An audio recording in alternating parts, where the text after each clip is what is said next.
Hello, I'm Irene from Caulder Moore, and I'm having a conversation with Felix Parker. Felix is one of the founders of the fast-growing lifestyle brand Fairfax Favor. Felix has been doing a lot of travel in the US in the last couple of years building the brand. But really, I wanted to talk today about some of the challenges Felix has faced as he's built up the brand from scratch in the last couple of years. So looking forward to our conversation, Felix. Okay, Felix. So can you tell us a little bit about why the USA has been your key focus after the UK as a market?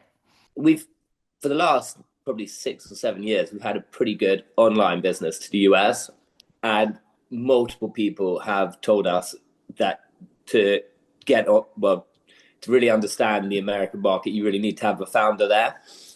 And obviously, over the years, Marcus and I have been building the UK, and we couldn't stretch ourselves that thin. But now we've got senior leadership team in place. It's allowed Marcus or me to go over, and I got picked. And so now I'm a traveling salesman on the road. Salesman. Burning miles. Yeah, with a 30-foot truck and trailer. I'm now a warehouse operative. It's actually been quite refreshing. It's back to being a startup again. So what's been your strategy in building the brand out there, Felix?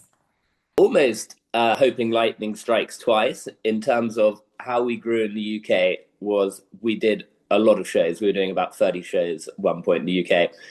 And originally, before we'd done those shows, we'd tried to go to B2B, but B2B didn't believe in us because why should they stock us if we can't prove it sells? So we started going to the shows, building our sales and a following, and eventually B2B would see all our bags going out the door, and suddenly it totally changes the dynamic because they're approaching us rather than us going to them. And so that is what we're doing in the US. I think my fiance Ellie and I did 20 last year, doing 22 this year, and it's just ridiculous because we're going to Texas in a few weeks. It's the equivalent of driving to do a show, I don't know, the other side of Poland or something, for a 4-day show. So the distances are crazy here.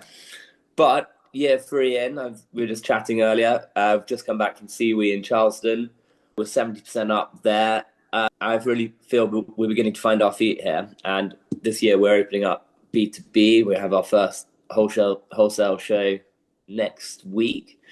And it's a bigger market. We speak the same language. And then interestingly, having worked with you, Irene, at Caulder Moore, and I think we've discussed this before, the amount of Americans who I've met out here who've been to our store in Stone the World when they're at the Cotswolds or Helmsley in North Yorkshire. And when we opened those, we never discussed the potential American or tourist benefit. So that's been great to see. Didn't you show me a map, Felix, that you had put in your latest catalogue in the States to show where the stores were located, almost as a tourist guide for them? 100%. Like counterintuitively, we in our US brochures, we always print where the 9 stores are, which I don't know why being on 9 annoys me. I cannot wait for us next year to open the 10th. And every order we handed out, ask if people visited the UK, and then if they haven't, or quite often a lot of them are going, give them this almost cheat sheet to go and see rural England, like Stamford, and most of them just go to London and the Cotswolds. And as you know, we write blogs on where to stay, what attractions you should see, what restaurants you should eat at. And so many Americans are now planning their itinerary around that, which I love. I think that's hilarious. And actually, speaking from my own experience, Felix, I can remember being in the store about 6 months after it opened, and the team there were saying that they had just countless numbers of Americans that were coming through the store. So it's obviously working. That's great. And I always ask if the Americans are going over and they tell me they're going to visit Stowe, for instance, to say hi to Amelia and let her know that I'm still out there doing something. We go on. So it's nice to send some messages back saying it's still going. Don't forget me. Yeah. So have things always gone to plan, Felix, or have there been kind of unexpected things, situations that have emerged that have meant you've had to pivot at all in the last 3 years? I would say, going back to that being a startup thing, everything goes wrong. Like, I'm driving to a show, my trailer tire blows up.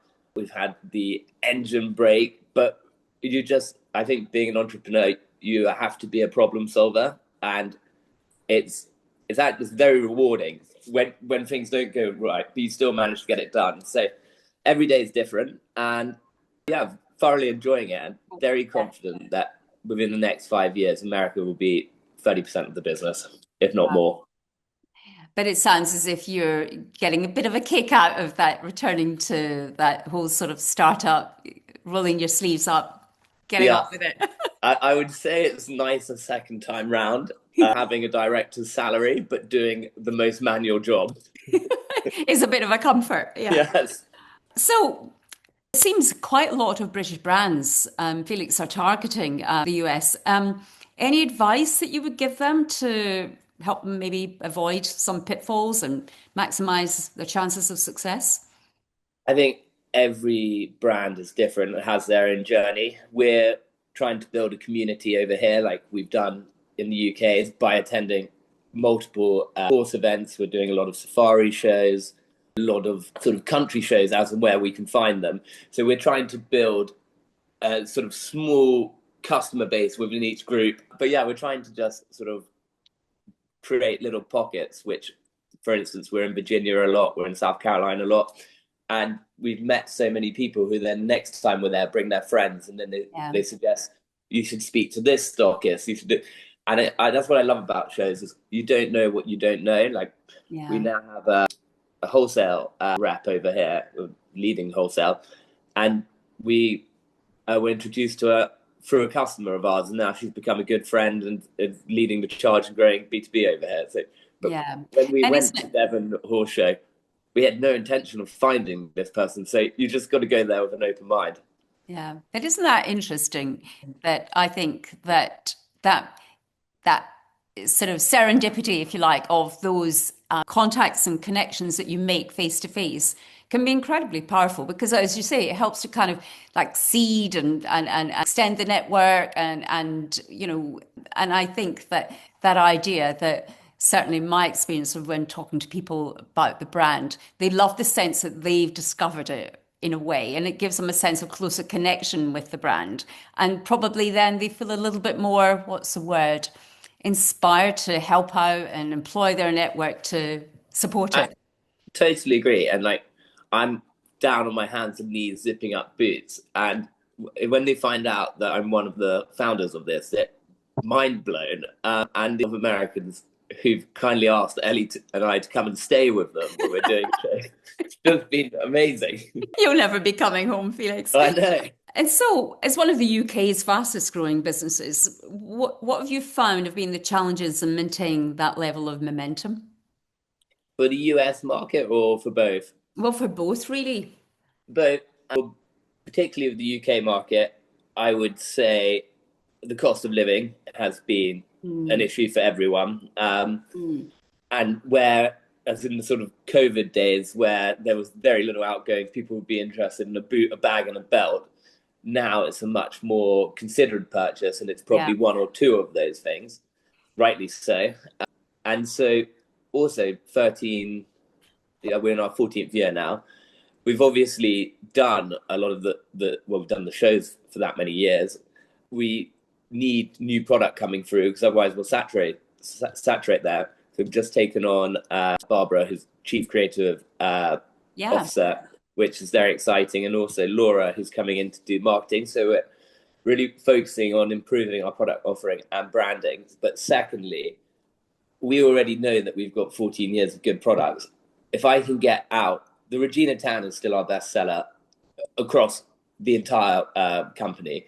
And so if I can get it out in front of the Americans and open this new market, it's just very exciting, and it just opens up the market so much more. Yeah. So that thing about kind of hero products, the piece that has become almost that, Regina, is a sort of signature for the brand now, isn't it, really? Absolutely. And we just did recently in October like a huge campaign on the craftsmanship of it. And it was so nice to see like the product that we've been selling for many, many years was top of the leaderboard again, showing that there is still this great appetite for it. Yeah. And I think possibly, as think people are becoming more discerning because of cost of living crisis, as you've just talked about, I think that those things that are, kind of timeless classics have got a stronger role than ever now, possibly. And I know that you guys have been working really hard on your Refavored initiative, which is fantastic. That whole idea of, these pieces are built to last and to be repaired and loved and handed on and kept and cherished is really important, isn't it? Absolutely. And I think you were sort of touching on this, that now with every pound you're having to consider, I think craftsmanship and buying products that are going to last, they're going to stay stylish. And I love that metric, cost per wear. Yeah. If you buy those, you can wear them anywhere, really. And if you're using them a lot, they're actually very cheap. The most expensive things are when you buy them and leave them in the cupboard. Yeah. Yeah, definitely. So Felix, is there anything that you think I haven't kind of covered or we haven't talked about? Anything that you would say has been particular to your success? I would say we should say, thank God we have done all these shops because our online sales have come down since COVID. Yeah, yeah.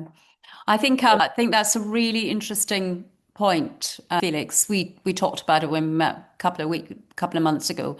Is I think that the market for pure online players is becoming so challenging. I think there's a cost of customer acquisition, and it's just so busy and noisy that getting that cut through, if you're only online, I think is incredibly challenging. Also, things like Facebook they're offering for £3 a month, no adverts.